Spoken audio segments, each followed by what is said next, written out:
Southeast Radio's Business Matters with Karl Fitzpatrick. Well, earlier this week, I attended the Wealth Summit in the RDS, and it truly was a fantastic event with speakers from all over the world addressing the attendees on the day. One of the most intriguing speakers at the Wealth Summit was Cameron Herold from the COO Alliance. Cameron, who is known as the CEO Whisperer, significantly contributed to the growth of two $100 million companies, and he joins us now to share the secrets behind this success. Cameron, start by telling us, what was your key message to the attendees at last Wednesday's Wealth Summit? Thanks for having me. To focus on growing your wealth, you really have to focus on actually growing not just yourself as a leader or CEO, but also the team that surround you within your company. And I think so often CEOs are worried about growing their own skills. CEOs join mastermind communities. CEOs, show up at conferences like the Wealth Summit to grow, but they forget that they have an entire leadership team or management team that are really responsible for the day-to-day execution and the actual execution of building out their strategy. And if the CEOs would focus more on growing the skill set of their team than just on growing themselves, that's really what's going to scale up the company, give them more free time, and at the end of the day, bring in the wealth that they're looking for as well. And what's the starting point for that? To identify the key gaps in their skill sets, but also identify the common gaps to make it easier. If you try to put together what in Canada and the United States we call personal development plans or PDPs, if you're trying to develop the skill of each individual leader separately, it becomes a very big task for a small to medium-sized company. That's something that more of an enterprise company might be able to do. But if you look at the common skills across your management and leadership team, things like the ability to run meetings, the ability to do interviews, handle conflict, manage email and Slack communication, deal with coaching, one-on-one communication. So it's kind of the 12 core leadership skills that every manager needs to be good at, and giving the skill set and skill development to your team with those first before you worry about building out the individual second. So that's really the starting point, I think. And Cameron, by your own admission, from a young age, you considered yourself as an observer. How did this skill help you in your entrepreneurial and consultancy work? It's interesting. I grew up in an entrepreneurial family. My dad was an entrepreneur, as were both sets of grandparents. So from quite a young age, I was watching family businesses run. I would be able to walk through, and even at a very young age, working for my dad or around my dad, and just watching the way that he worked with employees, the way that he communicated with employees, the way that he, managed his time and projects, and also the way that he was able to manage the business, but really be there as a very present father. I think so often kids grow up in entrepreneurial families with a parent that is maybe the entrepreneur, but the parent is so focused on growing the company, they forget what the main priority is. My dad was very, very present as a father, very present as a family man, but also very, very successful and very focused as an entrepreneur. So I watched him and observed that, and I think that was really formative for me. It's really allowed me to focus on helping others grow, and I think that's one of the reasons they brought me over to speak to the Wealth Summit group. Was I don't just focus on growing companies. I try to get people to focus also on what really matters, which is having a better life as well. And what was your father's style of leadership in business? Bipolar at times. He really cared about his people, but he was often a little bit stressed. So I was able to observe that at quite a young age, that he had a very short fuse at times, but because he so cared about the actual individuals that worked for him, they were able to understand that short fuse. He had employees that worked for him for 25 or 30 years, which was highly unusual. But it's because the employees recognized that he really cared about them as people. He didn't just know their birthday and their dog's name. He knew everything about them. And he really, really deeply cared about them. And I think the fact that he cared so much maybe gave him a little bit of leeway in terms of how frustrated he might get. So I was able to watch that style. And I think that has always carried over for me, that if you care more about your people than anyone else does, they'll care more about your company than most employees ever would dream of doing. So with your father's influence fueling your entrepreneurial journey, you built two $100 million companies by the age of 35. What were the critical factors that enabled this level of success? The things that I focused on, the first was to build something a little bit more than a business and a little bit less than a religion. I really wanted something in that zone of a cult or a strong company culture.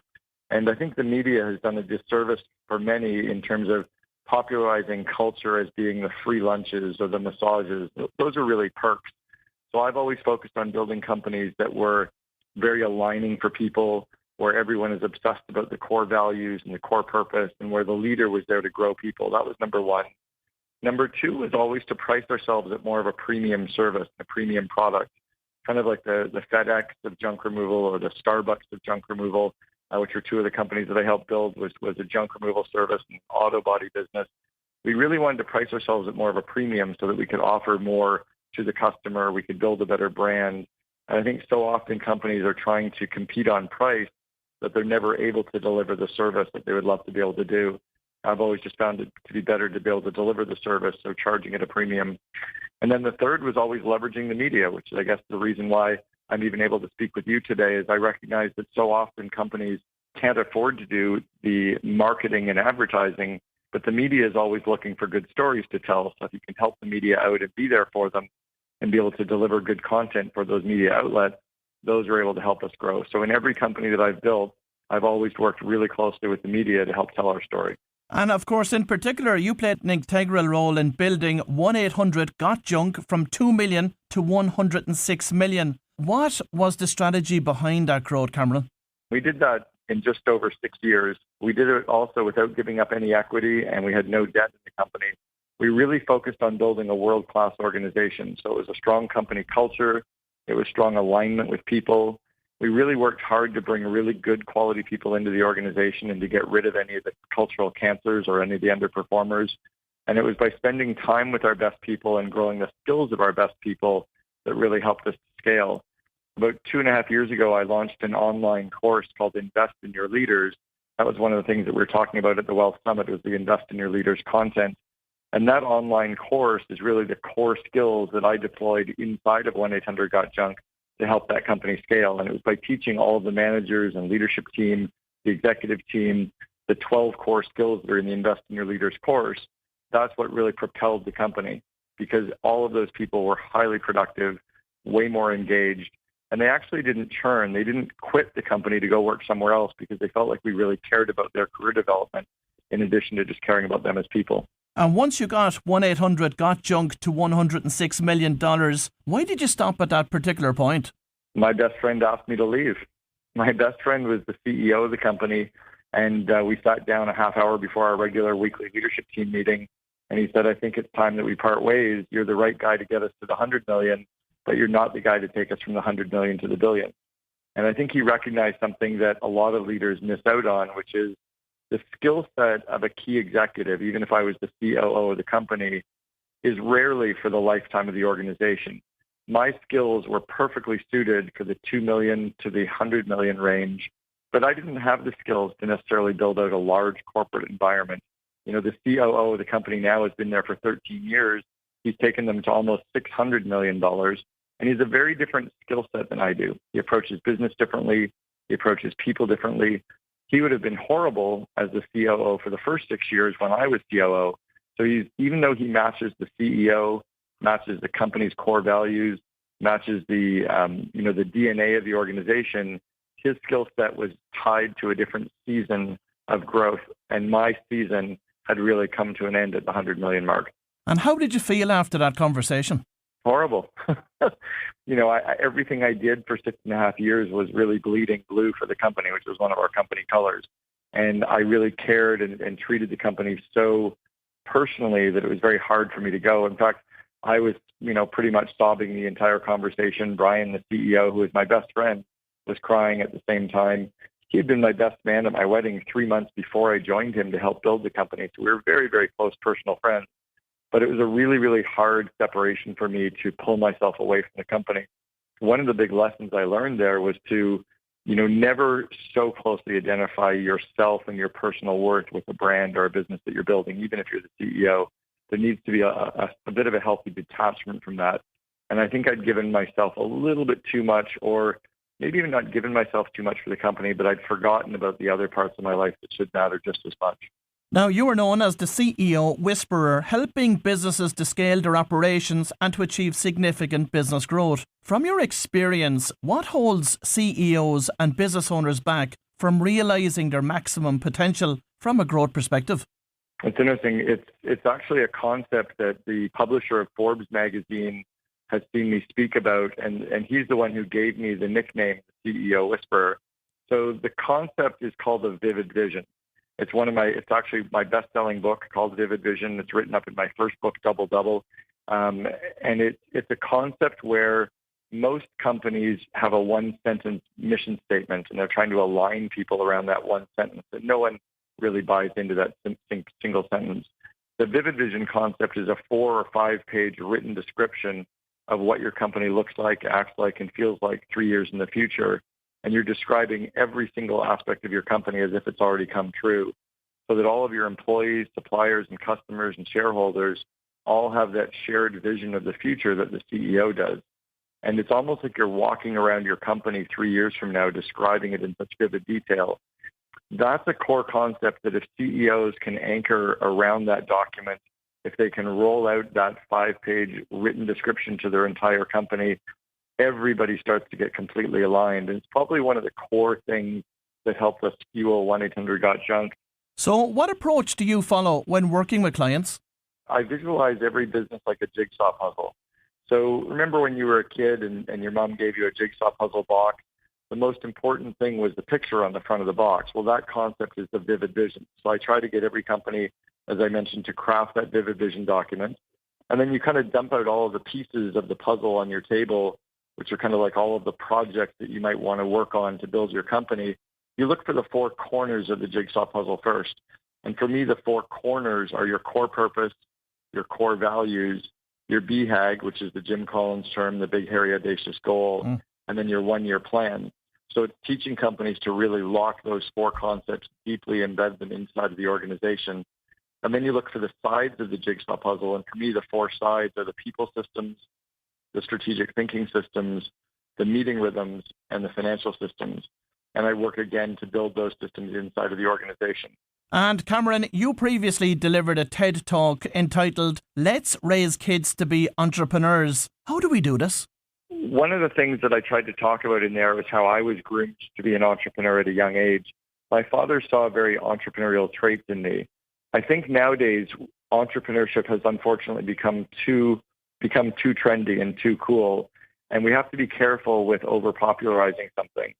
I'm trying to teach people or parents to maybe help their kids be more entrepreneurial, but not necessarily start their own company.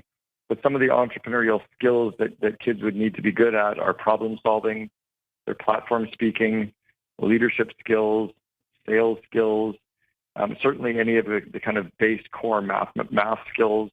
Those would be some of the ones that would kind of jump to mind. But I think, if you focus on growing those skill sets in your children, they're going to be much stronger individuals inside of an organization, leading their own company, or maybe even just doing freelance and doing their core skill for 5 or 6 companies. I want to talk to you about a double-edged sword now next. I'm sure many small business owners feel a little bit apprehensive about investing in developing their own leadership team for fear that they may leave their employment. What would you say to business owners listening in that regard? It's funny, I had a member of our COO Alliance ask me that question 3 weeks ago at one of our in-person events.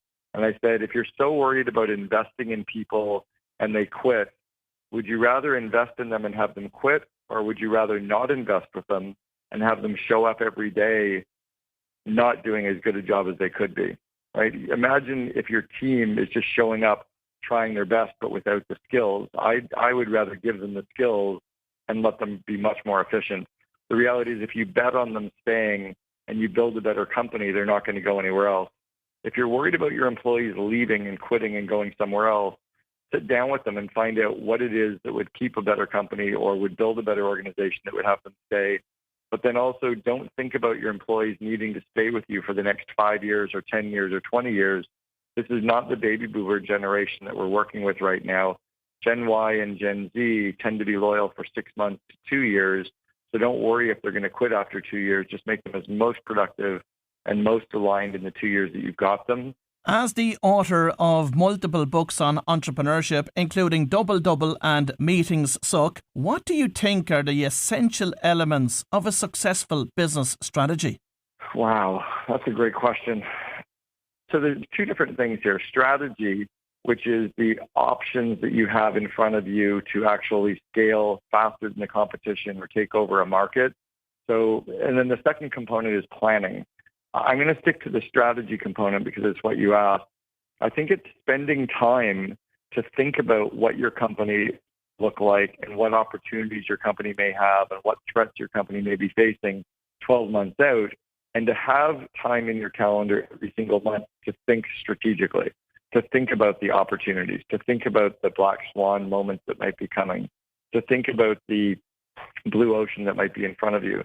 So it's spending time at the leadership team level and with members of your team that can be creative and think outside of the box, and putting that time in your calendar that has nothing to do with planning, but has everything to do with the what-if scenarios and the opportunities that could be in front of the company.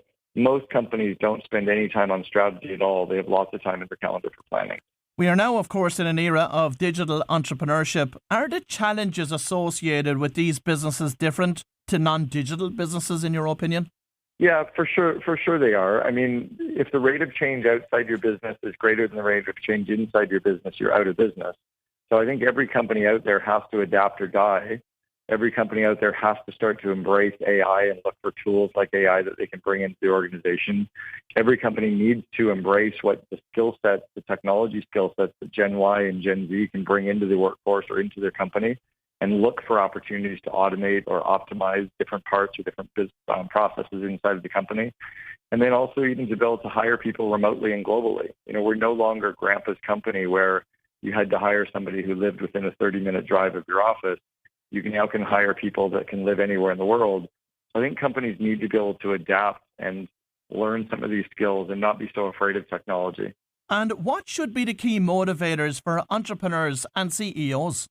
Well, the key for CEOs or for entrepreneurs, we really only start a company for one of three reasons. The first is to actually have that feeling of accomplishment that we did something, right? To put a stake in the ground or a flag in the ground and say, look, I did it. I built a company. That's number one. Number two is that sense that you've been able to pay yourself and make the amount of money that you're looking for to replace the old jobs, have a better life.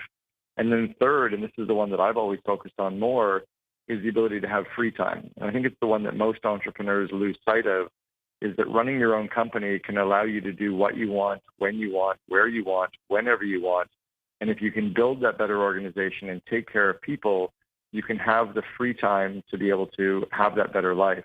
Yeah, it's an interesting point you make about freedom, because whilst it can easily be a driver for people to start a business, what often happens, though, unfortunately, is to become prisoners to it. Yeah, they definitely do. And I think it's because they lose sight of what matters. You know, not only have I written a vivid vision for my business, I've written one for me as a person, and it describes how I'm showing up as a father, as a husband, as a friend, as a lover, as a person in my community.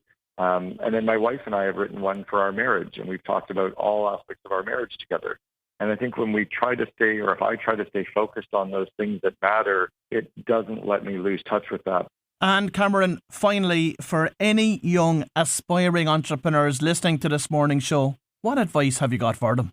I'd say that to remember that none of this in terms of the business and money actually matters, right? At the end of the day, none of us are getting out of this alive. We're all going to die. So you have to make sure that you enjoy the journey at the same time.